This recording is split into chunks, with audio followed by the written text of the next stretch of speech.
you know what? It's okay. It's okay that my kid is not going to those highly elite colleges.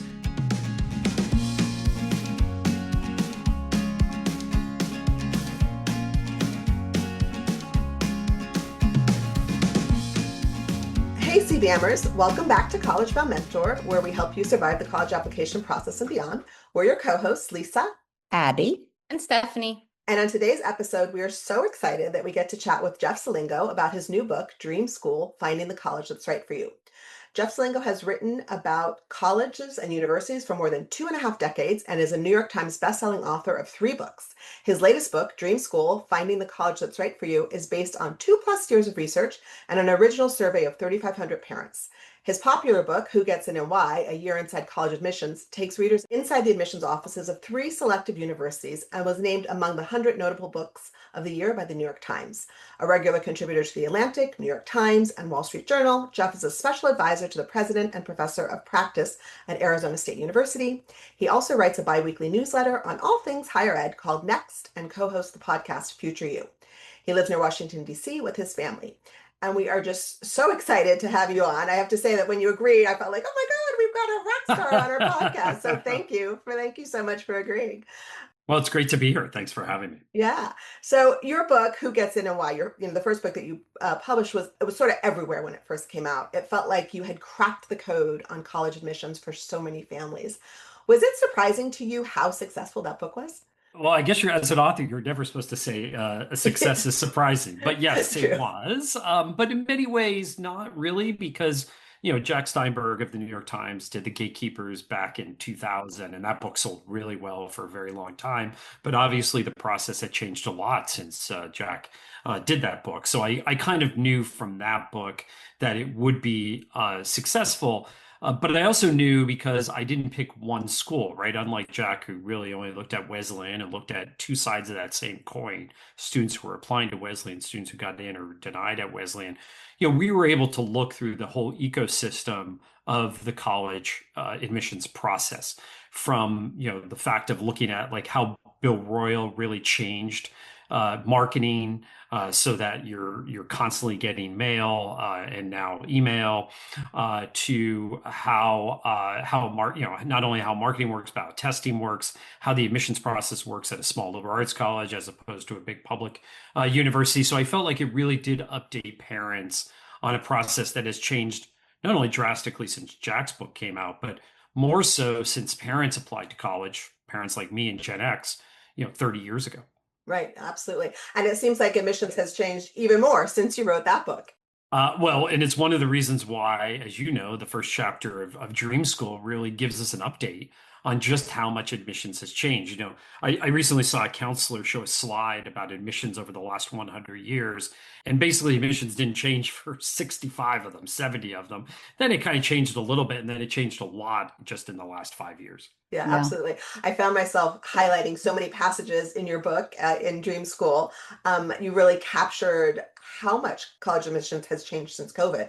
We do a yearly college admissions trend webinar, and we identified a lot of the same issues. So it was so great to see how you encapsulated so many of those issues. Can you just walk us through maybe the top 5 impacts on college admissions in the last 5 years? Yeah, so I think one of them was test optional, obviously. So, 100 schools went test optional during the pandemic. Many stayed that way. So what that led to was kind of this application inflation. So that's number 2, right? Application inflation has been around since the Common App really grew up in the early 2000s. It just took off post COVID. That really led to a lot of yield protection and yield volatility, right? When more students, same number of students applying to more colleges, what ends up happening is you really don't know who's interested and who's really going to come. So you saw a lot of schools really try to figure out, well, who's really interested, who's not. So yield volatility was number 3. And then number 4 was, because of that, because of the huge increase in apps, you're not sure who's interested. You saw more schools go early decision, or more schools really go early action. So you saw a lot of the new, especially the big publics, start early action programs. And then finally, this idea of the value of higher ed. We're really starting to see families start to say, is it really worth paying full price at all of these schools. Song Richardson, who's quoted in the book, the former president of Colorado College, talked about these full pay students as gold. You started to see a fall off of those full pay students last decade, but you really saw a fallout after the pandemic. And I think a lot of that was because parents saw their kids at home and saw how they were or weren't learning. And they started to say, is this really what I want to pay for when they go back in person? Because they kind of saw the inside, just like I saw the inside of the admissions office. They started to see the inside of the classroom and started to ask questions about, is it really worth it? Yeah, thank you for that synopsis. And before I ask our next question, I just wanted to let you know I said to Lisa and Abby before we started in your introduction, I quoted you to a family this morning. You're like, remember this is supposed to be exciting, this process. And I think it's so easy to forget that. And for me to forget that too, even though I do this because I do find it exciting. And just even to see the parent shift in mindset just by sharing your sentiment with them that this is supposed to be exciting was just like, I don't know, it was really nice. So thank you for that. I'll stop fangirling. I could do that for a bit more. But on page 42, you write that at Duke, fewer than half the applications go through the full evaluation process. I want to make sure I'm not butchering the name, but Gutentag? Yep, Guntag. He's now no longer the dean of admissions there. He's since retired, but yes. Okay. So Gutentag says that in the early past, he had to say no to 2/3 to 75% of the applications after 15 minutes. So students have had to go beyond their high school's academic offerings now to stand out, which is something that we see all the time. So how pervasive is this early cut at other highly select schools? So I think it's becoming increasingly common, mainly because of the volume of applications and the inability to really add any more days to the reading season, right? There's only so many days that you get in a reading season. And so increasingly, they're trying to figure out how to make these earlier cuts. And what I think is more harsh in some ways is that the later cuts just require so much more to get over that line than they did even 5 years ago. And that was probably the biggest takeaway from chapter one.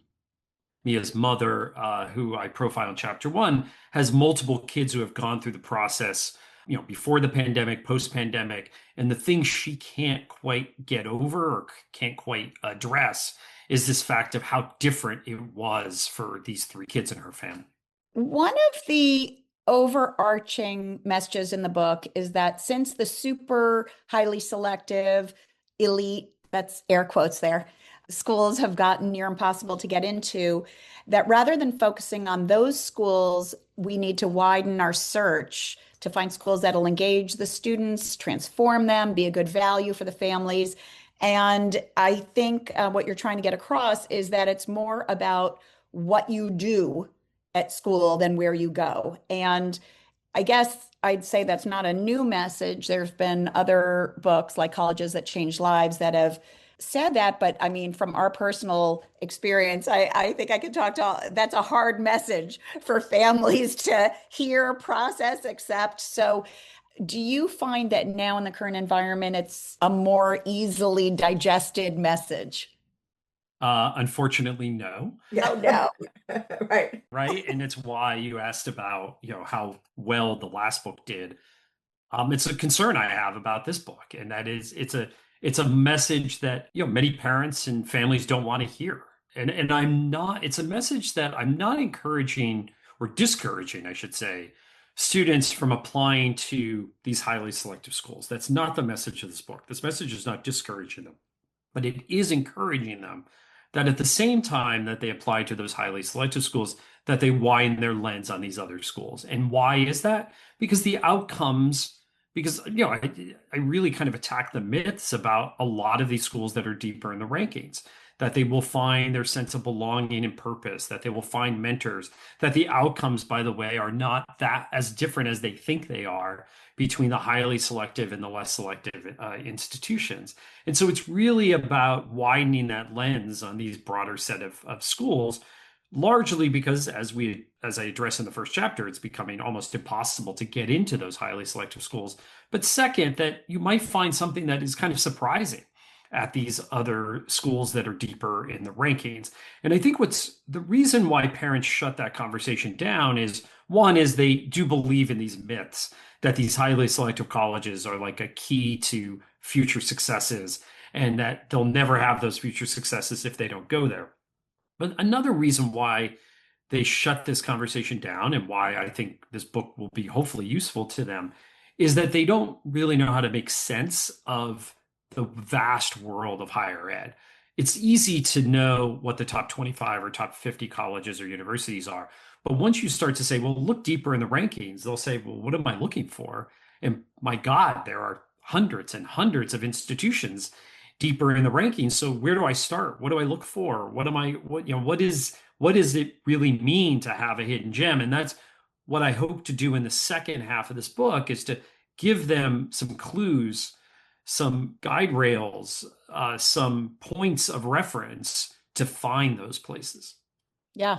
And I think that's such great advice because we've seen it play out where students who didn't get into what they wanted as their dream school, right, in the beginning, and then, or they got deferred from it, and then they have all of these other options. And then once they start to dig in and see all of the other options available to them, oftentimes they don't, and if they got into the school that they originally applied to, like after they were deferred, they oftentimes choose another school because they have more opportunity to really dig deeper into what's available to them. And they're surprised that they hadn't even considered that school as a possibility until they didn't have the other one as an option. So I think that's really amazing advice that we all try to share, and we hope that parents and families will listen to it. Yeah. Personally, for me, I just had two sons recently out of school, and I just can't agree more with it's not where you go, it's what you do with it. You know, the mentors you make, the connections you make, the opportunities you take. And one thing that I like to tell our clients is if you want to go to a good fit a school that's a good fit academically, so you can take advantage of all of the other resources and things around you. You know, you don't want to struggle in school. You want to set yourself up for success. I just agree with that completely as a parent also. Do you have any tips for helping us to convince our families that they should dig deeper into the universe of colleges? Well, I think first of all is having an honest conversation that it's very difficult to get into these highly selected places, right? And so everybody I know thinks that they're going to be different, and that they're going to get over that hurdle, but they're not for the most part. And I think having a serious, honest conversation about that. I know that only goes so far. In fact, doesn't go very far at all because everybody thinks that their kid is different. I think then we start with the outcomes because most parents are most interested in the outcomes right now. And so in chapter 2, I talk a lot about how for the vast majority of students, we tend to really look at the outliers rather than the averages for most students. And for the averages for most students are going to be very closely connected, whether they're at Harvard or UCLA or Penn State or Ohio State or Clemson or Furman or Denison, right? It's not as vast of a difference between the outcomes in those places. And so I think that helps a little bit, right? Then I really want to focus then on the experience that they're going to have as an undergraduate. You know, there's William, who's the student I interviewed in the introduction, who got into Columbia, ends up transferring because his experience wasn't what he expected. He couldn't get into the classes he wanted to. There was competition to get into clubs. The professor didn't want to do undergraduate research with him because he was an undergraduate and not a graduate student. And I think, again, in our focus on selectivity and on brand and on rankings, we don't really look under the hood enough into what the actual undergraduate experience is going to be. And as you saw through other people in the book who end up going to a less selective undergraduate college, but by the way, then cash in that chip on many levels, including the money that they save, and go to a more selective graduate campus where, by the way, they can take advantage of different resources that are available to them that wouldn't be available to them as undergrads. And I think with the exception of the highly selective liberal arts colleges, most highly selective universities are there for one reason, and that's for graduate students. not for undergrads. I don't think the undergraduate, and we tend to think, oh, well, like these graduate students and these professors are just so great and they're going to be around all these undergraduates. At the end of the day, they don't care as much about the undergrads. And they may say they do, but they don't. And I think we tend to forget that. And so we think, well, we're in the same sea, right? We're swimming along the same stream with them, and we're suddenly going to get impacted by that. I actually think the impact is going to be greater at these places that actually focus on teaching, focus on mentorship, focus on finding your place as an undergraduate. Yes. That's such great advice. And even, I think experience, everything is grounded in that word. So yeah, I love that. So you touched on this a little bit earlier, talking about trends and value. If you could expand upon value and what that means in today's world when applying to colleges, and how much do you think value will continue to drive college decisions? I think the quiet luxury movement has entered higher ed, and the quiet luxury movement in fashion and other things is that we kind of have good clothing, but we don't advertise kind of the brand name the way we used to.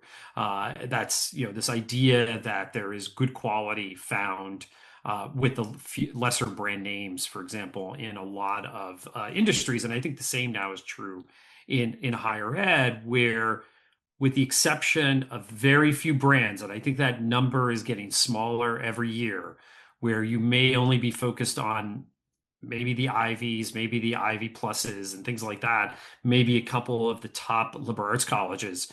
What I saw in my research is that particularly this generation of parents, meaning Gen X parents like me, unlike their parents, the baby boomers who were willing to kind of pay almost anything for college, because to them it was worth it. You're now starting to see among Gen X parents, and we see this in a number of surveys that I cite in the book, that they want to do other things with their money. So it's not that there's a whole bunch of people who can't afford to pay full price, but there are people who can. And increasingly they're saying, I don't want to pay full price, even if I can, for an undergraduate experience when I know my kids probably are going to go to graduate school, probably are going to need help during their 20s. I might as well save that money now. I might as well go chase merit, because at most of these schools, the product that I'm paying full price for is just not that much different. It's not really worth that much more than half price off of something that is maybe a little bit lower in the rankings. And so that's the big change between the baby boomers parents and how they approached college for their kids and Gen X parents and how they're approaching college for their kids, is that they're willing to kind of skip over, as I say in the book, these brands that 10, 15 years ago, parents would have gladly paid full price for. Yeah. And it's interesting about when you talked about the skip over schools, there was a really interesting chart that you had on page 65 where you showed that in those skip over schools, that was actually the number of schools that had the least success getting employed at Fortune 500 companies. And so was that surprising to you when you saw that?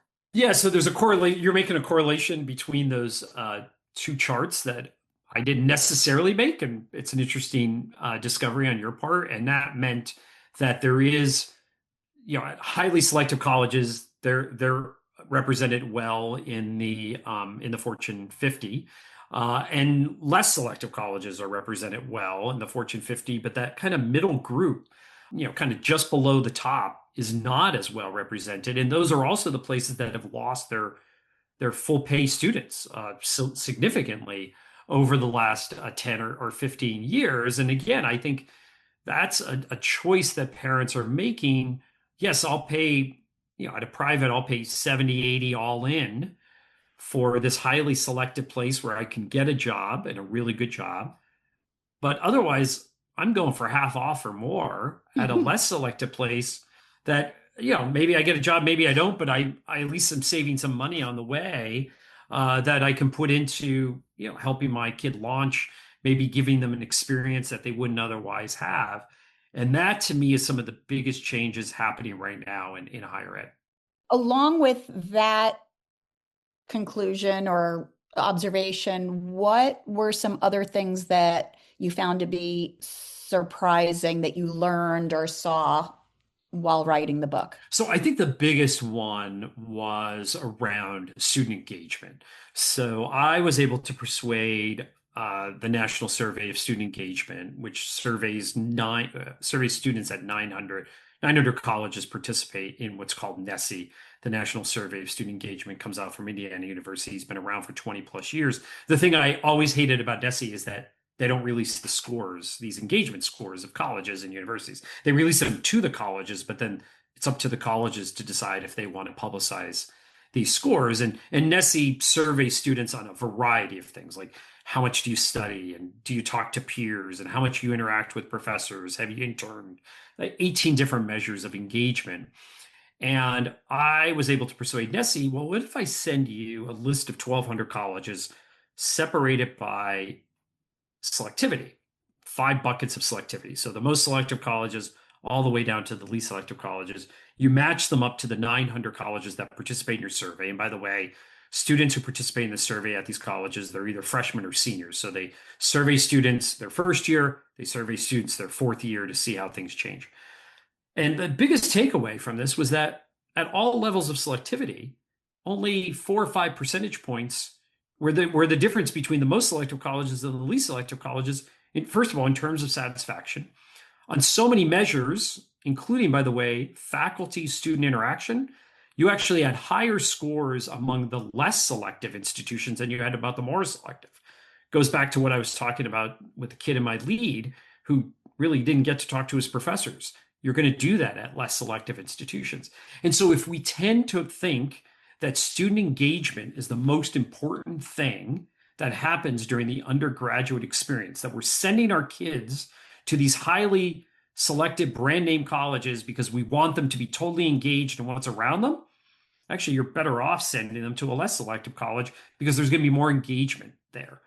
Now, why is that? My theory, and there's this theme throughout the book, is that there's this competition that's kind of never ending at these more selective colleges. And I heard this so often from the students I talked with that I don't need to be smart. I don't need to show that I'm smart. I don't need to repeat what I did in high school to get into a highly selective college again in college to get that top job. I just want to learn. I want to be around people who enjoy themselves. I want to join some clubs. I want to take classes that I'm interested in, but don't really care about the grade. Like all these things you could do at less selective colleges. And oh, by the way, get to know your professors at the same time. There was a thing the other day, the 2026 Olympics are coming, and one of the top figure skaters is not going to compete. And he, because he wants to go to medical school instead. And he said, I've already achieved what I wanted to achieve. I don't need to keep achieving. And that's what I heard so often from these students who had decided, you know what, it's not worth it to me. Or I did try at these highly selective colleges that I decided to transfer. And I think that's what really kind of kept coming back to me as I was reporting this book, is that if we know why we're doing this, if we know why we're going into this process, if we're honest with ourselves about what we want out of the college experience, more than just that name brand, I think you're going to make better choices in the end. Yeah. Could not agree more. Yeah, 100%. I think that's so true. I actually went to one of those skip over colleges that you had, but I don't know that it was a skip over back then. I went Probably to not at the time. I went to Brandeis undergraduate, but Yeah. it was a small, school, and I actually was able to. I didn't love the social life, but from a faculty engagement and from the opportunities that I had, I could do whatever I wanted to do. There were no limitations in my way, and then I did end up going to a name brand, a graduate school. So it did work out that way. And I think it's important to clarify for those who are listening who haven't read the book yet that skip over schools doesn't mean that people are skipping them because they're academics. Yeah, no, just it means that they're right. It means that they're not willing to pay full price, right. And that they want to chase merit. And there's nothing wrong with chasing merit. No, absolutely not. And it's interesting because some of the schools during, pre-COVID, like I'm thinking of like Franklin and Marshall and even maybe Connecticut College, they weren't offering a lot of merit money. In fact, Franklin and Marshall wasn't offering any merit money at all. And then they realized they couldn't compete unless they offered merit money. So we're definitely seeing that, and even with, some of the public universities as well for out-of-state students.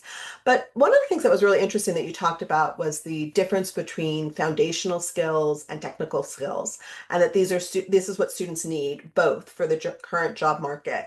And we've definitely seen this with our clients and our kids, our own kids. Like, for example, my youngest graduated with a degree in film and media studies and a minor in marketing. So you would say, okay, what are you going to do with that particular degree?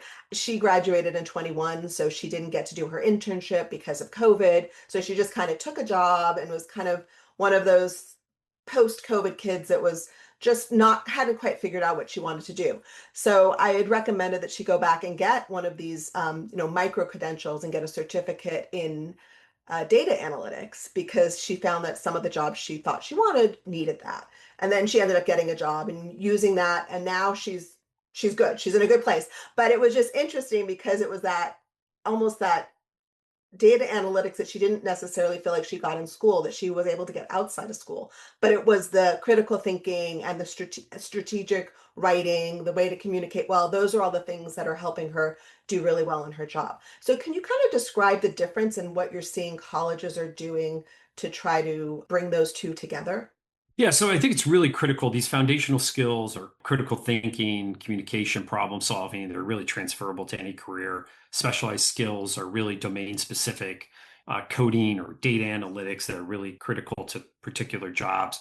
And both are essential, right? This is the problem, I think, with the liberal arts right now, is that you get those foundational skills, but then you don't get very specific skills that help you, specialized skills that help you get a job.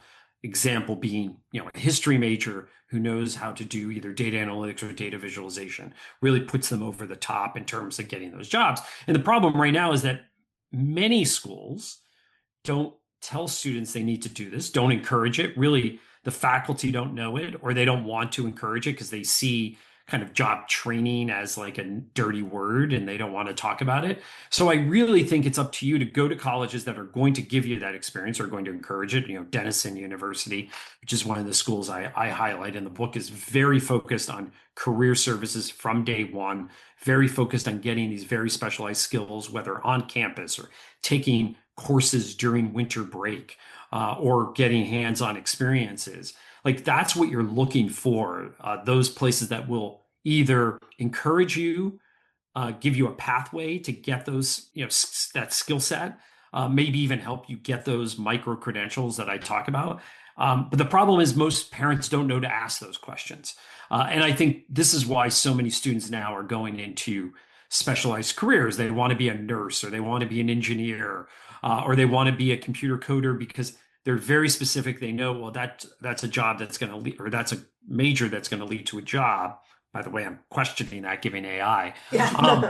So This is I true. actually think, right, I actually think that having this broad set of foundational skills is great as long as you pair it with something that gives you a very specialized skill in a major. I think that's such great advice, and it's so true that there are certain families who are like, the goal of this is to have a job by the end, and then it's a very different thinking than when we were going to school, which was that you want to get this broad-based education, learn how to think, and then that will take you where you need to go in your career. So it is a very good motivation, and we actually. We interviewed on episode 29, we talk about hacking college. When we interviewed, talking about exactly how you can do that. And you gave some examples as well of how have you seen kids pair those things together, the specialized and the foundational skills successfully. So I think that it mostly comes from students understanding what are the job requirements for jobs that they may want to have. So I always encourage students, once they kind of figure out maybe a major, or maybe they've interned, maybe they've job shadowed in some way, to start to look at job ads to see what employers are looking for, and look at the skill set that that they're advertising. And if you don't have some of those skills, that's how you can start to pair it, no matter what major you have. I talk in the book about marketing. Having data analytics with marketing is incredibly important. but you wouldn't know that unless you looked at the job ad. Right. No, such great advice. And I loved how in the book you talked about going on to LinkedIn and looking at the company or the colleges where students went and then seeing where they're working and then seeing what their skills were. That was really great advice. So I've been spending a lot of time in your appendix. So I just wanted to bring that up. The new dream schools, a selected list. And to quote you, you say that finding your dream school isn't about fixating on a single name or a universally understood brand like the Ivy League.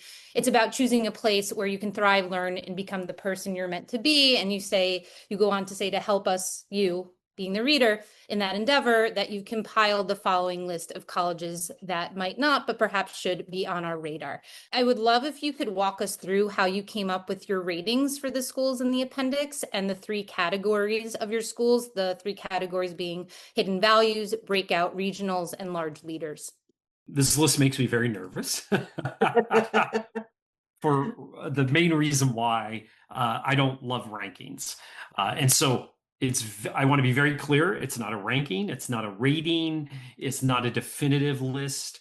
I talked earlier when I encourage people to look deeper in the rankings for schools that are further, quote unquote, down the list. They always say, well, what am I looking for? This is all confusing to me. Jeff, you have done this every day for 25 years. Of course, you know these places. Just give us some examples. And that's really what the list is about. The list is to give us some examples that put the tools that I outline in the book to work to showcase some of these schools. And so we looked at a universe of 4-year schools. So we had to start somewhere. So we looked only at 4-year schools, not 2-year schools, although I talk about the benefits of 2-year schools in the book. We looked at institutions with over 1,000 students, largely because given the financial realities of higher ed, in talking to a number of people, they think that colleges under 1,000 students, if they don't have large endowments or a lot of cash on hand, are going to be in trouble. And I kind of wanted to stay away from those schools as a result. So that gave us a universe of still a couple hundred schools as a result. And then what we looked at was, are they accessible? So I took out any school that had under 20% acceptance rate, because basically go read who gets in and why if you really want to know how to get in one of those schools. I wanted schools that were more accessible. And in fact, most of the schools on the list have acceptance rates 30 and above, most of them 40, 50, 60 and above. Then we looked at financial sustainability overall, even beyond the 1,000 number, to make sure that these were not schools that were in real trouble. And we looked at a number of factors on that. We looked at their outcomes.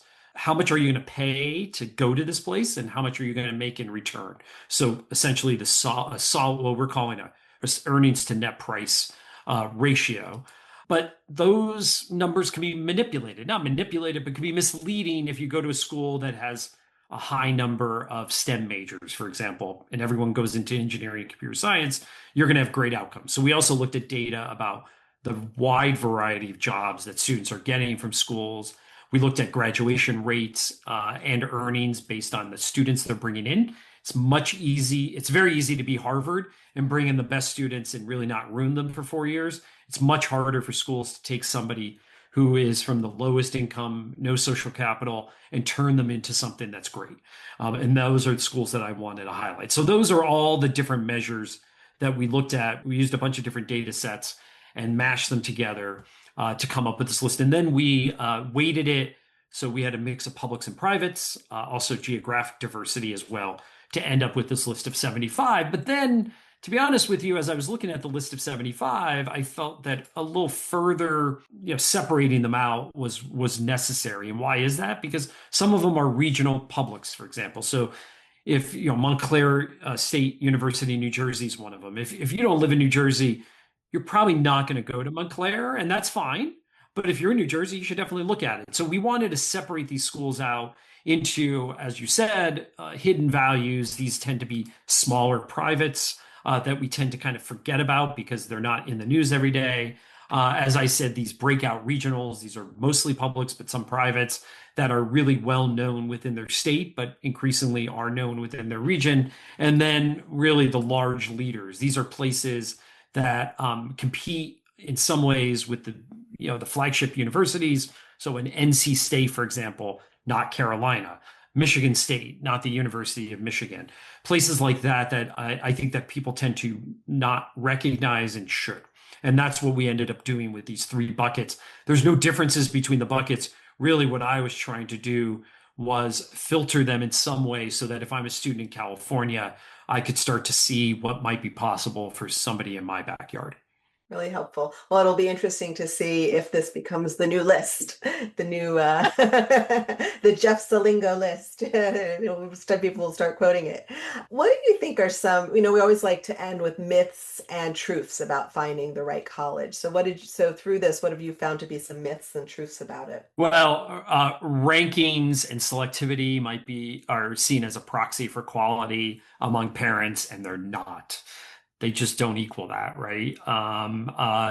So I think that's one thing. Second is that you could get a really good deal at less selective institutions. I think that's a truth that I think that most parents don't quite understand, especially if they're new to the process. I'm amazed that, in the last book, I had the buyers and sellers list. When I explain kind of the buyers, which are the vast majority of institutions which are using merit aid to try to attract students, I get this blank look from parents because they think financial aid equals financial need. They don't really realize how colleges and universities are using financial aid as an enrollment tool, as a discounting tool to get their students. And so as a result, they kind of discount those colleges right off the bat because they're not kind of in their wheelhouse academically, or they don't think they have the best brand name. And I keep telling them, don't take those off the list because you actually might get a really good deal from them. Many of them, by the way, end up in the dream school list at the end of the book. And they have great outcomes to boot. And I think that's the other thing, is that they really don't look at the outcomes data, especially in these very popular majors. So you may remember in reading the book that there's a student who was like interested in Holy Cross, ends up going to Loyola, Maryland, because the father, who's a teacher, realizes that his daughter, who wanted a major in math, is actually going to have pretty similar outcomes among a bunch of different places. Whether she goes to Johns Hopkins or Loyola of Maryland, two very different places selectivity wise, two very different places in terms of the rankings. But you know what? Their outcomes in terms of salaries, pretty similar when you look at the data. And that's the thing that I don't think parents look at. Now, there may be more differences if you're an English major at one compared to the other. But if you're going to major in what the vast majority of students major in, business, STEM, pre-professional programs, the outcomes are remarkably, shockingly in some ways, similar between a lot of different colleges. I think it's also important to note that I don't know if you took into account graduate school, because you made an allusion to it earlier, but if you're going on to medical school or law school or business school or any graduate school, it really matters more about what you do there and how well you do and how engaged you are and how prepared you are for that graduate school, because that's what they care about. They don't really care necessarily where you went to school. They just care about how well you've done. Yeah. And there's a student in chapter 2 who went to such a small college that I don't even name it in the book because she could be then easily identifiable. But she ends up going to Harvard Law School. And not only goes to Harvard Law School, but ends up on the Harvard Law Review from this very tiny liberal arts college that is not even in the top 100. And she talks about her experience at that small liberal arts college, where she got to know the president. She spent a lot of time with professors. And by the way, professors who really cared about seeing her succeed, including getting into Harvard Law School. If you go to a top 10 school and you want to go to Harvard Law School, first of all, there's a million people trying to do the same thing at that school. And no professor or that school's not really going to help you because it's not really a feather in their cap if you end up going to Harvard Law School. But if you come from these small little colleges where maybe every other year or maybe every 5 years they send somebody to a place like Harvard Law School, holy cow, are they going to put a lot of time, effort, and even money behind you to make sure you succeed. Yeah, it's so true. I had a student that I worked with for medical school, and he went to Baruch College undergrad. He was from New York City, and he was there for 2 years, and then he transferred to Johns Hopkins, and did very well at Johns Hopkins. A really smart young man. But then he decided for medical school, he's like, you know what? I've done the prestige and I didn't really like it so much. I mean, I got a good education at Hopkins, but I don't want that in medical school. I just want to be a doctor. So just get me into any medical school. And he was like very happy to go to, any American medical school. So it was just a different mentality when he was looking at that for graduate school. So it's interesting. All right. Any last pearls of wisdom you'd like to share with our listeners? I just want people to at least give this idea of a chance. I'm trying to give parents permission because I think there's a permission structure that's needed here. You asked about how do we persuade parents to look deeper in the rankings, to widen their lens on the college search. And I think a lot of it is, and as you mentioned, I did a survey of more than 3,000 parents.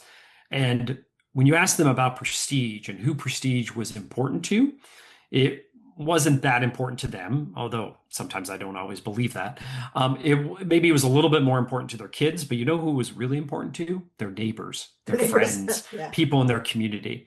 And so that's really, it's all about that signal that it sends to other parents. Hey, we must be a good parent. We're sending our kid to, fill in the blank of Lee College.